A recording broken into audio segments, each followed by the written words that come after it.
자, 이번 시간에는 노출의 개념, 또 여기에 따라서 셔터와 조리개에 관련된 것을 배우도록 하겠습니다. 여러분 사진을 찍다 보면 찍고 나서 아유, 이 사진은 너무 밝게 나왔네, 이 사진은 어둡게 나왔네 해가지고 아유, 이 사진 폐렸어, 못 쓰겠어, 이렇게 많이 하잖아요. 이런 게 바로 노출이라고 하는 것하고 연관이 있는 것입니다. 노출은 사진의 이미지가 제대로 됐는지 안 됐는지 하는 가장 중요한 기본적인 요소가 되기 때문에 중요하다고 볼 수가 있겠죠. 자, 이 노출이라고 하는 것은 감광 재료에 빛을 쪼여주는 것, 그것도 그냥 빛이 아니라 렌스로 들어온 빛이 감광 재료에 쪼여지는 것을 얘기합니다. 감광 재료라고 하는 것은 뭐 필름 혹은 이제 디지털에서는 CCD 해서 빛을 받으면 예민하게 반응하는 이런 물질들을 감광 재료라고 하거든요. 자, 그런데 그 노출이라고 하는 말 들어보셨나요? 많이 들어봤죠. 예, 주로 어느 때 사용하던가요? 여자들이 몸을 많이 드러낸 옷을 입었을 때라든지 아니면 연애에 사생활이 침해됐을 때, 이럴 때 노출. 아, 예, 역시 신세대다운 그런 발상인데요. 예, 이 노출이라고 하는 것은 드러나면 안 되는 상황에서 드러나게 됐을 때 이런 것을 노출됐다 이렇게 이야기하잖아요. 여러분 여기 필름이 있는데요. 이 필름이 이렇게 통 속에 들어있어요. 만약에 뽑았습니다. 이 필름 사용할 수 있을까요? 못 써요. 왜 그러냐면 빛이 들어갔다. 즉 노출이 됐기 때문에 그렇습니다. 평상시에는 이 필름은 빛이 들어가면 안 됩니다. 그러다가 이제 정작 필요할 때, 즉 사진을 촬영할 때만 살짝 드러내, 즉 노출을 시켜 줘야 비로소 이제 사진이 되는 것이죠. 이렇게 이제 무작정 노출시키면 이 필름은 못 쓰게 되는 것이죠. 자, 이 감광 재료는 상을 맺게 하기 위해서 그 감광 재료가 요구하는 어떤 일정한 양의 빛만 필요해요. 그 빛보다 너무 많거나 적으면 상이 맺혀지지 않게 되는 것입니다. 그래서 내가 즉 필름이 요구하는 것보다 빛이 너무 많이 들어왔다라고 했을 때 노출 과다라고 하고요. 또 반대로 빛이 좀 덜 들어왔다라고 했을 때 이런 경우를 노출 부족이라고 합니다. 근데 이번에는 아주 그냥 적정하게 아주 알맞은 빛이 들어왔다, 필름이 좋은 상을 맺혀주게 되는 요 적정한 양의 빛이 들어왔을 때를 적정 노출이라고 하는 것이죠. 그래서 우리 사진인들은 노출 부족도 아니고 노출 과다도 아니고 적정한 노출을 줄 수 있도록 아주 최대한의 그런 기술력을 발휘해야 된다라고 하는 것입니다. 자, 지금 그 세 가지의 노출의 상태에 대해서 지금 내가 말씀드렸는데 테스트 한번 해볼게요. 자, 네. 빛이 너무 많이 들어왔다, 이런 경우에는 노출 과다. 네. 노출 오버 익스포저. 아, 예. 좋습니다. 굿. 자, 이번에는 빛이 적었어. 노출 부족. 네. 언더 노출, 언더 익스포저. 아, 좋습니다. 익스포저라고 하는 것은 이제 노출이라고 하는 뜻인데 우리 그 사진 용어에서 많이 쓰이는 것입니다. 그럼 이번에는 적당한 빛이 들어왔어요. 적정 노출. 네. correct exposure. 아, 그것도 영어로 하네. 예, 아주 정확한 그 용어였습니다. correct exposure. 그래서 적정 노출. 하여튼 적정 노출만이 살 길이다, 이것이에요. 그래서 우리는 적정 노출을 하기 위해서 지금부터 노출에 관련돼서 배우고 있는 것이고요. 이 노출에 관련돼서 아주 장장 긴 여행을 저와 여러분과 조교와 함께 하셔야 될 겁니다. 자, 이렇게 빛을 적정하게 만들어서 보내줘야 되는데, 그렇다면 카메라에서 그 빛을 조정하는 기구가 있어야 된다라고 하는 것이죠. 네. 있습니다. 그래서 카메라에서 빛을 조정을 해서 적을 때는 좀 많게, 많을 때는 좀 적게 통제하고 이렇게 해주는 기구가 있는데 두 가지 기구가 있습니다. 첫째가 셔터라고 하는 것이 있습니다. 우리 셔터 릴리즈 버튼이라고 들어봤죠? 네. 그게 이제 사실은 그 셔터가 아니고 그걸 누르면 셔터가 이제 작동이 되는 그런 장치죠. 근데 이 셔터라고 하는 것은 어떤 식으로 빛의 양을 조절하느냐 하면 평상시에는 강강절에 빛이 들어가지 않도록 딱 막고 있다가 필요할 경우에 이것이 다 열어주는 거예요. 그래서 빛이 통과시켜 주도록 문을 열어주는 것인데, 그때 이 열어주는 것을 단순하게 열고 닫고 하는 것이 아니라 열어주는 시간을 조정을 함으로써 빛의 양을 조절해 준다라고 하는 것입니다. 자, 이번엔 또 한 가지 기구가 있는데 조리개라고 하는 것이 있습니다. 근데 조리개라고 하는 것은 애퍼추어라고 얘기합니다. 자, 그런데 이 애퍼추어는 빛이 통과할 때 렌스의 어느 부위에서 여러 장의 날개들이 오므렸다 펴졌다 함으로써 그 통과 면적을 조정함으로써 노광량을 조절해 준다라고 하는 것이죠. 자, 그래서 이제 셔터, 즉 보통 S라고 얘기하고요. 조리개, aperture의 이니셜인 A라고 이야기하게 되는데 셔터는 시간적으로 조절하는, 즉 시간은 4차원입니다. 4차원의 개념으로 이제 빛의 양을 조절해 주고요. 또 조리개는 2차원의 공간 평면으로 이제 그 빛의 양을 조절해 주고요. 그래서 4차원과 2차원의 만남으로 해서 이제 그 무한대의 빛의 조절 능력을 갖게 됩니다. 뭐 조리개 하나 가지고도 조절할 수 있고요. 셔터만 가지고도 어느 정도 조절할 수 있어요. 근데 한계가 있습니다. 근데 이 두 개가 조합이 되면 빛의 양을 카메라 자체적으로 무한정하게 조절할 수 있는 이제 그런 가능성을 갖게 되는 것이죠.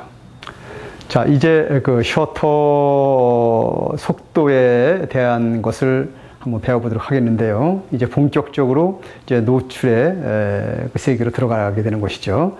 자, 셔터는 아까 말씀드린 것처럼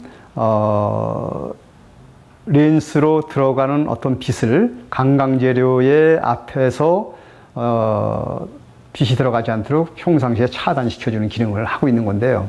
자, 그렇다면 이 셔터의 위치가 어디에 있을까요? 여러분 한번 생각해 보시기 바랍니다.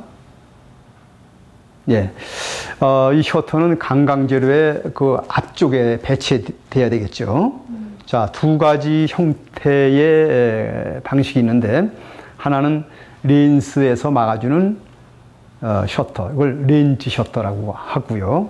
렌스에서 이렇게 조리개처럼 날개식으로 되어 있기 때문에 리프 셔터라고도 합니다. 그래서 렌즈 셔터 혹은 리프 셔터 이런 방식이 있고요. 하나는 렌스에 있던 것이 바디 쪽으로 옮겨오면서 필름 바로 앞 직전에, 그러니까 바디 뒤쪽에 이렇게 장치되어 있는 셔터가 있습니다. 이건 보다 전문적인 그런 용도에 많이 쓰이는 그런 셔터 방식인데, 이것을 포컬 플레인 셔터라고 합니다. 자, 이 포컬이라고 하는 것은 초점이라고 하는 뜻이 있고요. 플레인이라고 하는 것은 어떤 평면, 즉 초점면이라고 이렇게 해석을 하면 되겠습니다. 그래서 어떤 분들은 초점면 셔터라고 이렇게 이제 번역해서 사용하기도 합니다. 이 포컬 플레인 셔터, 또 렌즈 셔터, 이렇게 두 가지의 형태가 있습니다. 각각의 셔터는 뭐 위치와 뭐 모양은 틀리지만 똑같은 기능을 가지고 있습니다. 자, 우선 셔터에는 셔터 속도라고 하는 것이 있습니다. 즉 빛을 통과시켜주는 것을 시간의 길이를 각각 다르게 해가지고 통과량을 조정하게 되는 것인데요. 이것을 셔터 속도라고 합니다. 자, 셔터 속도는 어떻게 배열이 되냐면 1, 2, 4, 8, 15, 30, 60, 125, 250, 500, 1000, 2000, 4000, 8000 뭐 이렇게 해서 두 배수로 쭉 이제 늙어주는 순서로 이렇게 돼 있는데요. 자, 내가 지금 이게 셔터 속도를 쭉 얘기했는데, 이 셔터 속도 즉 1, 2, 4, 8, 15, 30, 125 이게 어떤 의미가 있을까요? 한번 생각해 보시기 바랍니다. 이 수치가 어떤 의미를 가지고 있는 수치일까요? 제 생각엔 분수인 것 같은데요. 아, 예, 아주 딱 맞췄어요. 만약에 125 하면 125분의 1초라고 하는 이야기고요. 500 하면 500분의 1초라고 하는 이야기입니다. 그렇다면 1은 1초가 되겠죠. 이렇게 1초에서부터 뭐 500분의 1초, 아까 8촌까지 나왔는데 네. 8촌분의 1초까지 이렇게 그 다양한 속도가 배열이 되어 있는 것입니다. 자, 이 셔터 속도를 한번 대열해 볼 수 있겠어요? 지금 내가 한 것처럼 뭐 그렇게 어렵진 않아요. 2배수로 나가니까 한번 생각나는 대로 해보시기 바랍니다. 1, 2, 4, 8, 15, 30, 60, 125, 250, 500, 1000, 2000, 4000, 8000. 아, 예. 너무 어려워. 여러분, 어떻게 여러분도 이제 금방 외우실 수 있겠죠? 적어도 이 정도 수치는 그냥 외워두십시오. 뭐, 이렇게 나중에 헷갈리는 일도 있기 때문에 뭐 별것 아닌 수치니까 그냥 쫙 한번 외운다 생각하고 이 자리에서 바로 외워두시기 바랍니다. 자, 여기에서 이 수치들이 다 분수의 개념이라고 하는 것을 우리 조교가 알아맞추면 돼요. 자, 여기 보게 되면 뭐 8촌분의 1초라고 하는 것이 있단 말입니다. 8촌분의 1초 여러분 상상을 할 수 있으세요? 사실은 이거 어마어마하게 아주 초순간적인 그런 속도입니다. 이 8촌분의 1초로 만약에 사진을 찍는다면 뭔가 틀린 묘사가 돼요. 자, 이 8촌분의 1초를 처음 개발하는 회사에서 8촌분의 1초로 사진을 찍어서 이렇게 광고를 했는데 거기에는 물이 막 폭포가 떨어지는 물 속에 어떤 건장 남자가 이렇게 들어가서 이렇게 이제 찍었어요. 근데 그 사진이 폭포를 막고 있는 사람이 아니고 얼음 속에 갇혀 있는 사람으로 묘사가 된 거죠. 즉 흘러내리는 물이 얼음으로 고체화돼서 이렇게 표현이 된 것이죠. 또 반면에 1초로 이렇게 물을 찍었다고 봅시다. 이번에는 물이 계속 흘러가는 형태로 묘사가 되다 보니까 안개처럼 묘사가 됩니다. 흰 비단결처럼 묘사가 됩니다. 이렇게 셔터 속도의 선택에 따라서 사진의 묘사가 현저하게 틀려진다고 하는 이런 비밀이 있는 거예요. 예. 자, 이번에는 아까 1초, 뭐 2분의 1초 쭉 이렇게 나갔는데, 요 셔터 속도와 셔터 속도의 그 사이사이 한 칸 한 칸의 차이가 얼마만큼의 노광량의 차이가 있는지 한번 알아보도록 하겠습니다. 자, 이 수치는 그냥 배열이 된 게 아니고 한 칸 한 칸의 차이마다 정확하게 2배수의 노광량의 차이를 갖게 되는데요. 예를 들면 125분의 1초에서 250분의 1초로 변하는 것은 이제 빛이 주는 형태가 되는데 딱 반으로 주는 2분의 1의 광량의 이제 크기가 되는 것이고요. 만약에 125분의 1초에서 60분의 1초로 갔다라고 하면 한 칸의 차이인데 그것은 빛의 양이 2배로 늘어났다고 하는 것을 이야기하는 것입니다. 자, 이렇게 한 칸 한 칸을 우리는 사진 용어로 한 스톱이라고 많이 얘기합니다. 따라서 얘기합시다. 한 스톱. 한 스톱. 여러분 셔터를 조절하다가 2스톱을 증가시키세요. 또 한 스톱을 감소시키세요 하면 이제 여러분들은 무슨 뜻인지 알아야 됩니다. 조리개 셔터의 다이얼의 그 수치를 한 칸, 두 칸 이렇게 움직이라고 하는 뜻이 있고요. 한 칸, 두 칸 움직임에 따라서 실제로 노광량은 2배, 4배, 8배, 뭐 16배 이런 식으로 쭉 제곱 2배수로 늘고 준다라고 하는 것까지도 여러분들이 알아두시면 좋겠습니다. 자, 여러분 이제 셔터 속도 수치가 쭉 나왔는데 조금 어지럽죠? 그래도 이거 알아두셔야 되기 때문에 질문 하나 또 하겠습니다. 자, 125분의 1초하고 60분의 1초하고 어느 쪽이 빛이 더 많이 들어가게 해요? 60분의 1초. 아유, 참 맞추네요. 이제 통상 보면 빛이 더 많다고 하면 저 더 큰 쪽으로 얘기하기가 쉬운데 이 사진에 나오는 모든 수치 배열은 역개념의 법칙이 대부분 적용되고 있기 때문에 여러분 거꾸로 생각하셔야 됩니다. 만약에 250분의 1초와 500분의 1초 중에서 어떤 것이 빛이 더 적게요? 500분의 1초. 예, 이렇게 큰 수치 쪽이 오히려 줄어든다라고 하는 것입니다. 이렇게 여러분들이 역개념의 생각을 잘 하셔야 혼동되지가 않는다는 이야기죠. 또 한 가지 B라고 써 있는 게 있어요. B. 이걸 B 셔터라고 많이 얘기하고요. 혹은 벌브 셔터라고 합니다. 이것은 셔터 릴리스 버튼을 누르면 셔터가 열리는 것입니다. 셔터 릴리스 버튼을 누르고 있으면 계속 열립니다. 1시간이고 2시간이고 열립니다.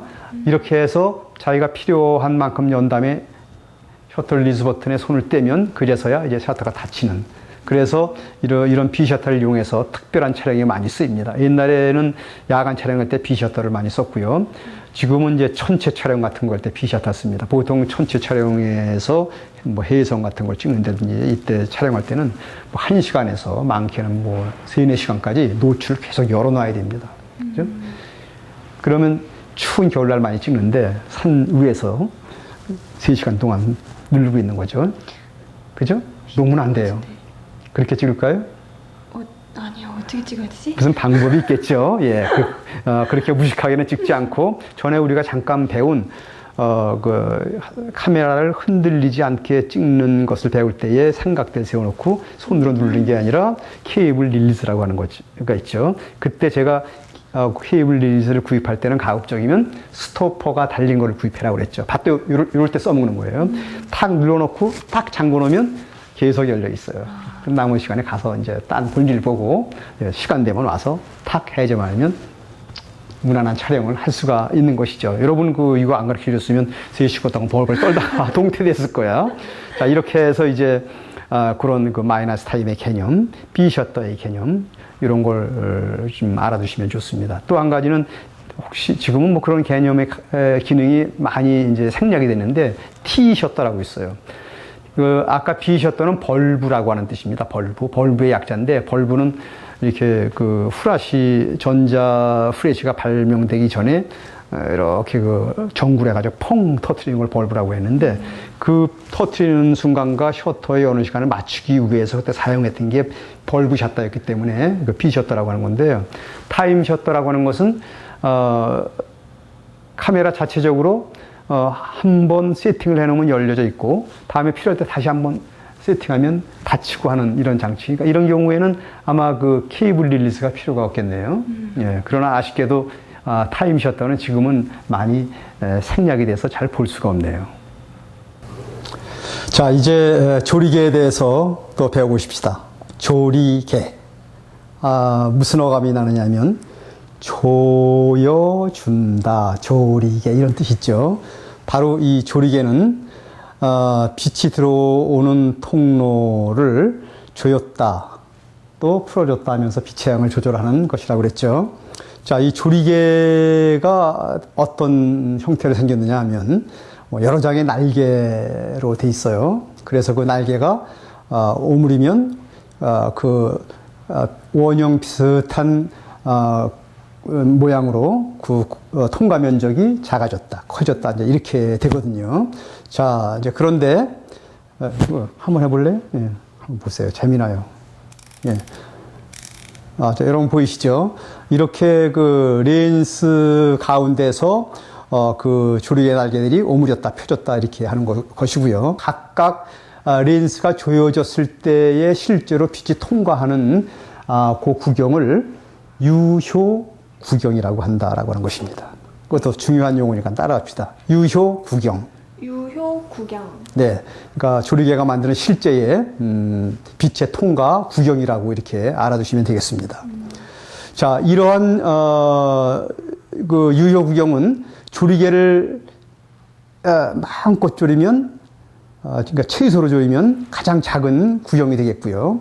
이걸 전부 열면 이제는 조리개가 거의 없는 상태, 렌스 그대로의 구경이 됩니다. 바로 이때를 그 렌스의 최대 유효 구경이라고 합니다. 이것도 한번 따라서 합시다. 최대 유효 구경. 최대 유효 구경. 구경.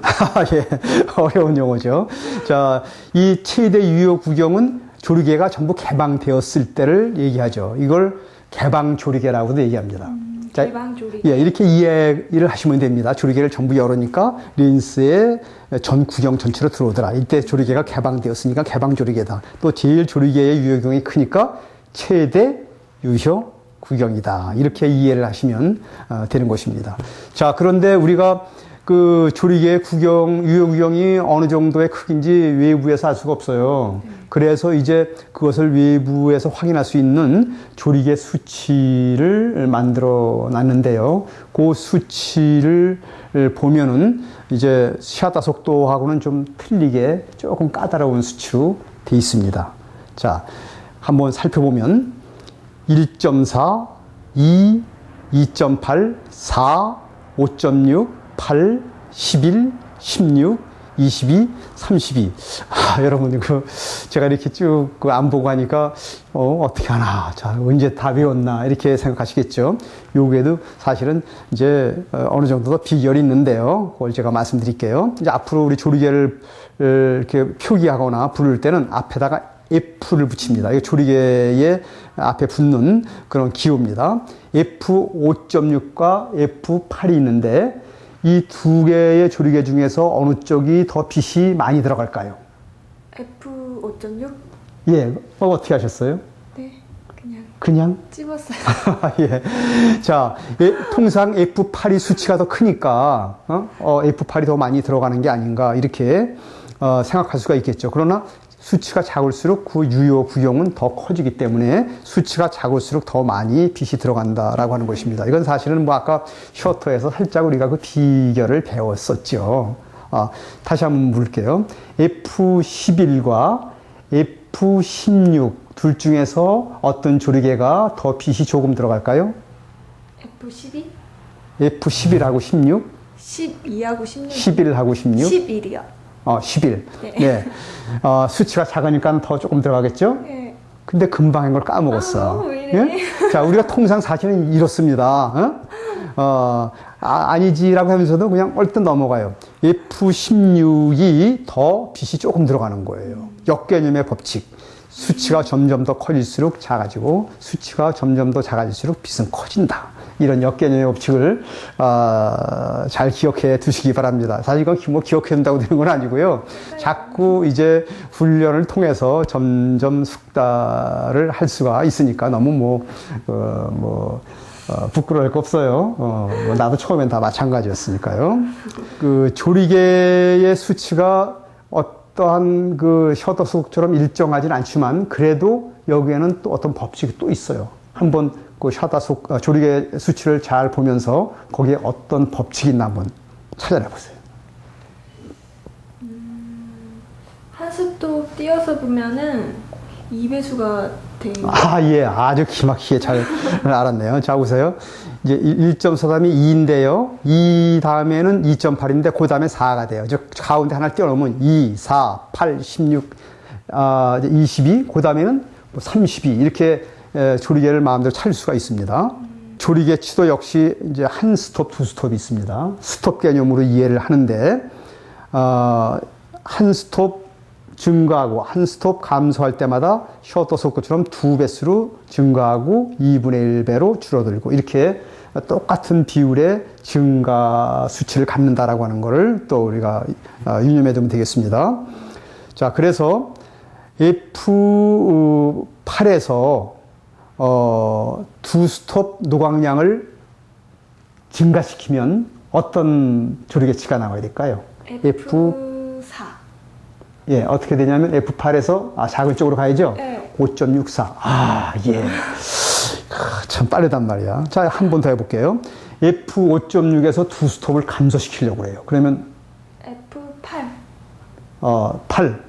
F5.6, 8, 11이네요. 11이에요? 두 스톱이니까, 그죠? 예. 근데 어쨌건 방향이 올바랐어요. 이 방향만 제대로 잘 선정만 하면, 그것만 알면 사실은 뭐 거의 다 아는 거나 마찬가지입니다. 자, 이번에는, 조리개 연습을 다시 한번 좀 해보도록 하겠습니다. 이제 조리개에 대해서 이제 이렇게 좀 정리를 하면서, 아까 좀 조금 헷갈렸잖아요. 네. 한 번 더 연습 한번 하십시다. 여러분도 한번 다시 한번 머리를 좀 회전시켜 보시기 바랍니다. 자, 우선 조리개 수치를 밝은 순서대로 한번 이렇게 말씀해 보시기 바라는데, 네. 내가 먼저 할 테니까 그 다음 수치를 우리 조교가 아름다운 목소리로, 큰 소리로 얘기하면 되겠습니다. 네. 자, 시작합니다. 여러분도 같이 해보십시오. 1.4, 2, 2.8, 4, 5.6, 8, 11, 16, 22, 24, 32. 예. 예. 우리가 조리개와 셔터를 이제 좀 세부적으로 배웠습니다. 자, 그런데 이번에는, 셔터와 조리개로, 조합을 해서 이제 노출을 결정하거나 필요할 때마다 필요한 셔터와 조리개를 사용하는 그 조합에 대해서 알아보기로 좀 하겠습니다. 자, 모든 노출은 셔터와 조리개 두 개의 조합으로 이루어집니다. 단독적으로 하나로 쓰이진 않거든요. 예를 들면 맑은 날씨에는 셔터 속도는 125분의 1초에 조리개에는 F8에 논다든지, 흐린 날에는 60분의 1초에 F5.6에 논다든지, 이렇게 조합으로 사용하고 있습니다. 이거 어떻게 하냐고요? 신기하죠? 이건 이제 수동 노출에 가면 다 배워요. 이렇게 그냥 표에 나와 있거든요. 하나도 어려운 게 없어요. 자, 그런데 이제 그 조리개와 셔터의 한 스톱이라고 하는 그 상관관계를 우리가 알아볼 차례거든요. 조리개에서 한 스톱 움직이면은 일정량의 노광량이 변하잖아요. 셔터도 변하잖아요. 그런데 셔터에서 한 스톱, 두 스톱 움직일 때마다 변하는 노광량과 조리개에서 한 스톱, 두 스톱 움직일 때에 변하는 노광량이 같을까요? 틀릴까요? 틀리지 않을까요? 예. 자, 만약에 틀리면 큰일 납니다. 그러면 이거 아주 골치 아파져요. 똑같습니다. 조리개에서 움직이는 거랑 셔터에서 움직이는 거랑 똑같은 거예요. 그러니까 우리는 이제 셔터와 조리개를 가지고 움직이지만 필요에 따라서 셔터에서 움직일 수도 있고 조리개에서 움직일 수도 있고 아주 편해요. 만약에 틀리면 좀 아주 골치 아프고 그렇게 못하겠죠. 자, 그런데 이번에는 그대로 그 노광량은 유지하면서 셔터와 조리개 값을 자기가 원하는 쪽으로 유도해서 조정할 수가 있다라고 하는 거죠. 셔터 60분의 1초 F4로 촬영을 하는 상황입니다. 그런데 셔터 속도를 30분의 1초로 놓아야 됐어요. 자, 그러면 아까 60분의 1초에서 30분의 1초로 놓으니까 빛의 양이 한 스톱이 많아진 거예요. 그대로 찍으면 한 스톱이 노출 오버가 되는 것이죠. 그래서 이거를 이제 어떻게 하느냐. 셔터는 30분의 1초에 놓아야 되고, 이때는 조리개에서 대신 한 스톱을 줄여주면 된다. 이런 이야기예요. 아주 간단하죠. 그래서 4에서 한 스톱을 줄여주니까 F5.6에 놓으면 된다라고 하는 것이죠. 그러니까 60분의 1초의 F4나 30분의 1초의 F5.6이나 노광량은 똑같다라고 하는 거예요. 실제로 찍어보면 정확한 적정 노출로 둘 다 나오거든요. 자, 이렇게 해서 노광량은 그대로 유지하면서 원하는 셔터와 조리개 값을 선택할 수가 있다라고 하는 것입니다. 참 대단하죠? 네. 예. 자, 우리는 셔터와 조리개 값을 변환하는 훈련을 지금 했는데요. 자, 그런데 왜 셔터와 조리개를 이렇게 변환하는 훈련을 해야 되나요? 자, 내가 예를 들게요. 1번, 두뇌 회전을 하기 위해서. 2번, 촬영 효과를 바꾸기 위해서. 당연히 촬영 효과죠. 네. 안 속네요. 예. 촬영 효과를 바꿀 수가 있다라고 하는 거예요. 이 셔터와 조리개를 이렇게 바꾸면. 단순히 셔터와 조리개는요, 노광량만 변화시키는 게 아니고요. 그 어떤, 이미지의, 효과가, 틀려진다라고 하는 것이죠. 대단히 중요한 이야기죠. 예를 들면, 빨리 움직이는 물체를 빠른 셔터 속도를 선택해서 촬영을 하면 정지 화면으로 나타납니다. 근데 느린 셔터 속도로 촬영하면 흐르듯이 나타나게 됩니다. 또 조리개를 이제 많이 열고 촬영을 하면 뒷배경이 흐려지는 효과를 낼 수가 있고요. 조리개를 많이 조이면 전체가 선명하고 선해한 그런 화상을 얻을 수가 있다고 하는 것이죠. 자, 이렇게 전문 사진가들은 셔터와 조리개를 자기의 표현하고자 하는 목적에 맞추어서 변환을 해야 되는 것이죠. 그러니 변환 훈련을 우리가 해야 됩니까? 안 해야 됩니까? 당연히 해야죠. 그렇죠. 여러분 당연히 해야 됩니다. 이거 괜히 여러분 골치 아프라고 하는 게 아니다라고 하는 것입니다. 자, 그런 의미에서 또 한번 질문을 하도록 하겠습니다. 이제 여러분 정신 똑바로 차려서 마지막 이제 관문입니다. 셔터 속도 60분의 1초에 조리개 F5.6의 노출 조건입니다. 이 조건을 다 기억해 두세요. 지나가는 자동차를 찍으려고 그래요. 자, 어떻게 조합을 바꾸면 될까요? 움직이는 물체를 찍어야 되니까 셔터 속도는 빠르게. 그래서 250분의 1초로 하면 되고, 그리고 예, 조리개는 잘했어요. 맞습니다. 그런 개념으로 나가면 되고요. 뭐 조리개는 이제 셔터에서 노광량이 2스톱 줄어들었으니까 그만큼 조리개에서 2스톱 열어주면 됩니다. 그래서 5.6에서 2스톱 증가시키면 얼마죠, 여러분? 예, 2.8이죠. 이렇게 하면 됩니다. 또 한번 연이어서 해봅시다.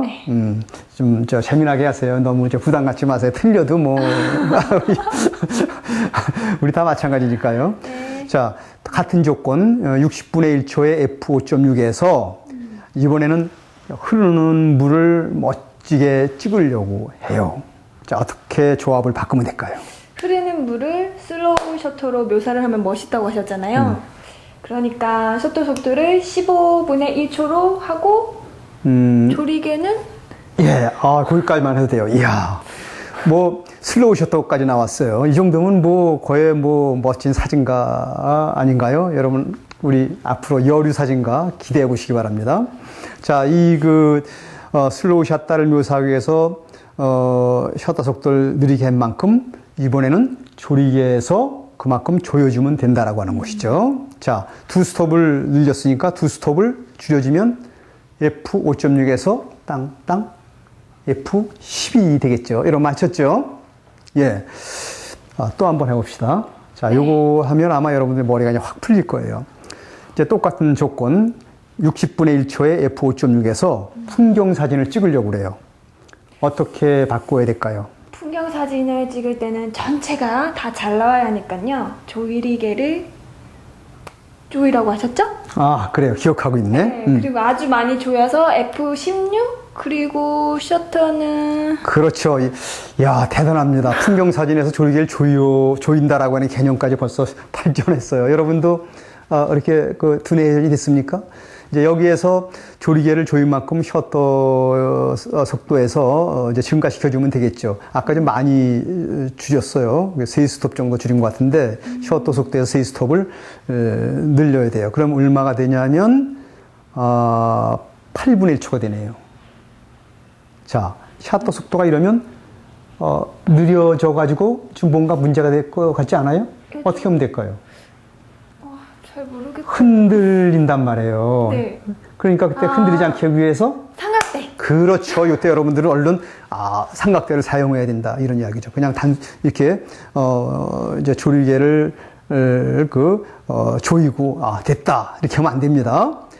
이번에 셔터 속도가 느려지니까 이제 이거 또 다른 대책이 필요하구나. 이게 즉각적으로 그런 판단하에 그 다음 어떤 촬영 준비로 들어가야 된다고 하는 것이죠. 이 촬영가는요, 사진가는 때때로 부딪히는 여러 환경에서요, 즉각적으로 세밀한 부분까지 능동적으로 대처하는 그런 센스가 필요한 것이죠. 자, 여러분 이제 셔터와 조리개를 배우면서 그 셔터와 조리개 수치를 배우라는 것을 배웠는데요. 수치가 그냥 왔다 갔다 하니까 골치 아프죠. 네. 이거 어쨌건 수치는 골치 아파요. 내가 참 골치 아프게 안 해드리고 싶은데 어쩔 수 없어요. 요 셔터와 조리개에 나오는 수치는 사진에서 나오는 유일한 숫자예요. 그러니까 여러분 요것만큼은 좀 골치 아파도 요거 넘어가야 될 하나의 고개입니다. 네. 이렇게 넘어가시고 또 이제 뭐 머리로만 이렇게 하려고 하지 마시고 실제로 이렇게 써서 하세요. 사실은 우리 여러분들이 이제 저한테 배우는 학생들은 전부 내 숙제를 철저히 해오는데 셔터와 조리개를 10번씩 쓰는 것을 과제물 중에 하나로 하고 있어요. 그러니까 여러분도 조리개를 하나 이렇게 10번씩 1.4에서부터 F 22 이렇게까지 쭉 10번 쓰고 조리개도 1에서부터 8,000 그까지 2분의 1, 4 이런 식으로 해가지고 그렇게 한번 A4 용지에다가 빽빽히 한번 써보시기 바랍니다. 그러다 보면 자기도 모르게 셔터와 조리개 값이 암기가 되고 머리에 들어옵니다. 이 과정만 통과하면 여러분 이제 그 다음부터는 이해가 팍 바뀝니다. 자, 이제 본격적인 촬영 준비로 들어가는 그런 내용이고요. 이제 다음 과에서도 마찬가지로 이제 여기에 이어서 이제 여러분이 촬영에 직접 들어갈 수 있는 그런 내용들을 배우게 되겠습니다. 여러분 다음 시간 또 기대해 주시기 바랍니다. 수고 많이 하셨고요. 저희 선생님을 위해서 박수. 감사합니다. 충성. 다음 시간에 뵐게요.